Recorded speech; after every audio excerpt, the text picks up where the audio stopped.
গাজীপুরের কোনাবাড়িতে চুরির অপবাদ দিয়ে এক শ্রমিককে পিটিয়ে হত্যা করেছে তারই কারখানার লোকজন। ওই শ্রমিককে হাত পা বেঁধে মারধর করার একটি ভিডিও সামাজিক মাধ্যমে ছড়িয়ে পড়লে কারখানাটি অনির্দিষ্টকালের জন্য বন্ধ ঘোষণা করেছে কর্তৃপক্ষ।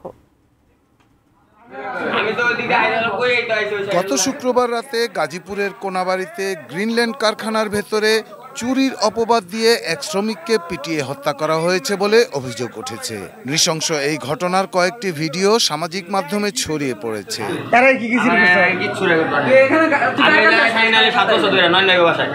এতে দেখা যায় হৃদয়কে কারখানার অফিসের জানালার সাথে দড়ি দিয়ে বেঁধে নির্মমভাবে মারধর করা হচ্ছে। তার নাক মুখ দিয়ে রক্ত ঝরছে। পাশেই অনেকে দাঁড়িয়ে দেখছে। নিহত হৃদয় টাঙ্গাইলের ঘাটাইল উপজেলার শুক্তারবাইদ গ্রামের আবুল কালামের ছেলে। শনিবার রাতে নিহতের বড় ভাই লিটন মিয়া কোনাবাড়ি থানায় হত্যা মামলা করেন।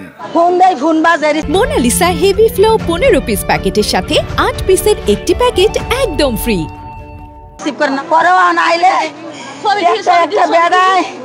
মোবাইলে ছবি দেখাইছে, কিভাবে দেখাইছে এরকম করে